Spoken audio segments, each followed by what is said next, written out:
दोस्तों स्वागत है फिर से एक नई वीडियो में। आज की इस वीडियो में हम बात करने वाले हैं ई कल्याण स्कॉलरशिप से संबंधित।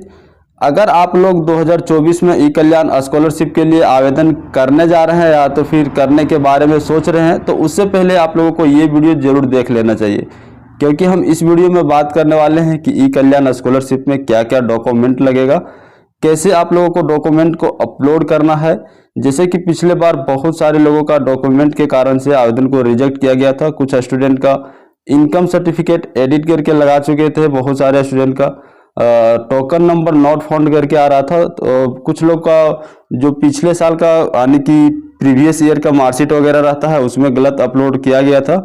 इन सभी कारणों से बहुत सारे लोगों का डॉक्यूमेंट की वजह से रिजेक्ट हो चुका है। तो आज हम इस वीडियो में बताने वाले हैं, अगर आप लोग 2024 के लिए अप्लाई करने के बारे में सोच रहे हैं या तो फिर करने जा रहे हैं, तो उससे पहले आप लोगों को ये वीडियो जरूर देख लेना चाहिए, क्योंकि कंप्लीट जानकारी हम आज की इस वीडियो में देंगे कैसे आपको अपलोड करना है, जिससे कि आपका आवेदन जल्दी से जल्दी अप्रूव हो जाए और रिजेक्ट होने का इसमें कोई चांस नहीं है। अगर आप लोग इस तरह का यानी कि इस जैसे हम इस वीडियो में बताए हैं उस तरह का आप लोग फॉलो करके अपलोड करते हैं, तो आपका आवेदन रिजेक्ट नहीं होगा और बहुत ही जल्द अप्रूवल होगा।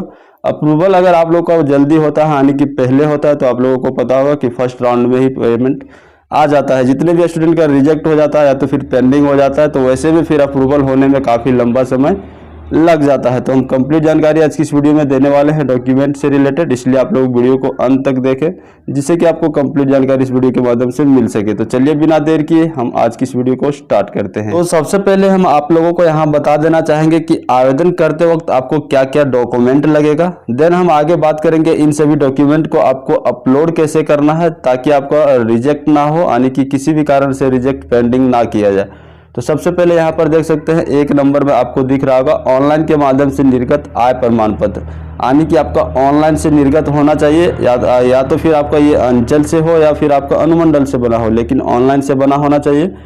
और आप लोगों को हम बता दें कि डेट कौन सा चलने वाला है, क्योंकि इनकम सर्टिफिकेट काफ़ी स्टूडेंट पहले से बना के रखे हैं। तो आपका जो इनकम सर्टिफिकेट होने वाला है 1 8 2023 के बाद निर्गत होना चाहिए। आपको इशू डेट देखना होगा। इशू डेट आपका वैलिड डेट से मतलब नहीं है। अगर मान लीजिए कि हो सकता है आपका जो फरवरी में ही आपका एक्सपायरी डेट हो 2024 में, लेकिन इससे आपको मतलब नहीं है। आपको बस ध्यान देना है कि 1 8 2023 या फिर उसके बाद निर्गत होना चाहिए। इशू डेट में आपको देखना है। आगे हम बात कर लेते हैं 2 नंबर में ऑनलाइन के माध्यम से निर्गत जाति प्रमाण पत्र। कुछ लोग बोलते थे कि पिछले साल का चलेगा या नहीं, तो एकदम इसमें जो है 100% आपको पिछले साल का कास्ट सर्टिफिकेट चल जाएगा, बस आपका ऑनलाइन से निर्गत होना चाहिए। रेसिडेंशियल सर्टिफिकेट भी उसी तरह है, ऑनलाइन से निर्गत होना चाहिए। सीओ एसडीओ किसी भी आईडी से बना। 4 नंबर में आपको दिख रहा होगा बोनाफाइड सर्टिफिकेट, जो कि आपका कॉलेज से मिलने वाला है, तो आप लोगों को कॉलेज से जाके लाना होगा। वो हो जाता है आपका बोनाफाइड सर्टिफिकेट। उसमें आपका फी स्ट्रक्चर जो है वो मेंशन किया हुआ रहता है कि आपका एडमिशन फी कितना लगा, सारा चीज़ उसमें इंक्लूड करके डाला हुआ रहता है। 5 नंबर में आपको दिख रहा होगा पूर्व की परीक्षा का अंक पत्र, यानी कि मार्कशीट, जिसे प्रीवियस ईयर मार्कशीट, जैसा कि वीडियो में बता चुके हैं कि अपलोड मांगता है। तो प्रीवियस ईयर मार्कशीट में आपको ध्यान देना है। अगर आप 11 फर्स्ट ईयर में है तो वहाँ आपको 10th का प्रीवियस ईयर मार्कशीट डालना होगा। अगर आप फर्स्ट ईयर 11th में है तो 10 का डालना है। अगर आप सेकेंड ईयर में है तो 11th का जो ऑनलाइन कॉपी निकलता है उसे प्रिंट करके उसमें साइन करके आपको अपलोड करना होता है, स्टूडेंट का साइन करके।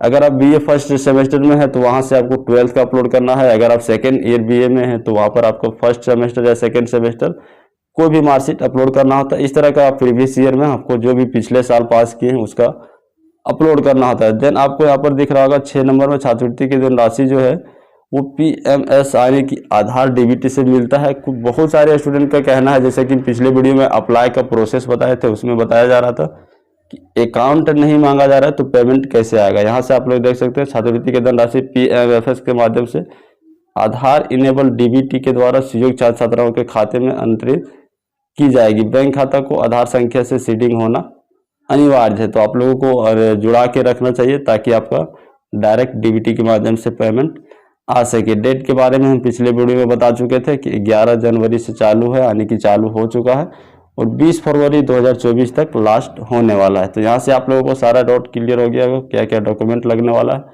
अब हम बात करते हैं कि इन सभी डॉक्यूमेंट को आप अपलोड कैसे करेंगे ताकि आपका आवेदन को रिजेक्ट ना। देखिए, इससे पहले हम बता देते हैं कि ऑनलाइन टाइम में कुछ स्टूडेंट का यहाँ पर समस्या आता है कि प्रवेश संख्या पता नहीं है, कॉलेज का तारीख, एडमिशन डेट पता नहीं है। तो वो बहुत सारे बोनाफाइड सर्टिफिकेट में मेंशन होता है, या तो फिर आपको एडमिशन स्लिप में देख के डालना होगा।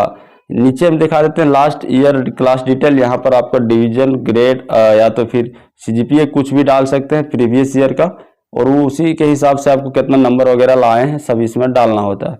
आगे हम देखिए यहाँ पर बात कर लेते हैं। यहाँ पर आपको दिख रहा होगा आवासीय प्रमाण पत्र, तो ये सब अपलोड करना होता है।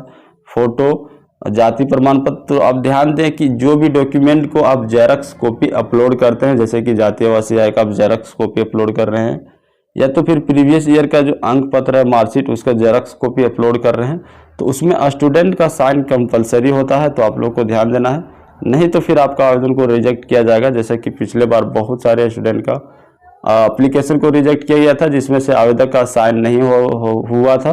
इसकी वजह से आ रहा था मार्कशीट नॉट सेल्फ अटेस्टेड, ऐसे करके रिजेक्ट किया जा रहा था। तो अब हम आगे बात कर लेते हैं। जैसे कि देख सकते हैं ये मेरा है, यहाँ पर दिख रहा होगा रेसिडेंशियल सर्टिफिकेट।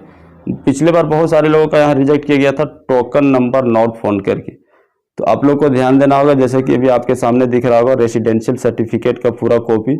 तो यहाँ पर देख सकते हैं यहाँ तक पूरा लिखा हुआ है, इसके बाद यहाँ पर ब्लैंक है, और फिर से नीचे में थोड़ा सा वो एक लाइन लिखा हुआ है। तो काफ़ी लोग इसे मोबाइल से स्कैन करके अपलोड करते थे। पिछले बार बहुत सारे स्टूडेंट क्या किए थे, जब ये सर्टिफिकेट को स्कैन करते हैं तो यहाँ पर दिखाई दे रहा होगा आप लोगों के सामने टोकन नंबर, जो कि पिछले बार बहुत सारे लोगों का द्वारा ये क्रॉप कर दिया गया था। तो इसे अगर आप क्रॉप करके अपलोड करते हैं तो फिर ये आपका रिजेक्ट होने वाला है। जैसे कि देख सकते हैं income certificate token number not found, residential certificate token number not found, caste certificate token number not found, इस तरह करके रिजेक्ट किया गया था। तो यहाँ पर आप लोगों के सामने दिख रहा होगा टोकन नंबर। यहाँ आपको ध्यान देना है, नीचे वाले लाइन को आपको अपलोड करते वक्त क्रॉप नहीं करना है, नहीं तो फिर ये आपका आवेदन को रिजेक्ट आने की पेंडिंग कर दिया जाएगा। एक बार अगर पेंडिंग हो जाता है तो अप्रूवल होने में काफ़ी लंबा समय लग जाता है, इसलिए आप लोगों को टोकन नंबर ध्यान देना चाहिए। तो इस तरह से आप लोगों को सारी डॉक्यूमेंट अपलोड करना है।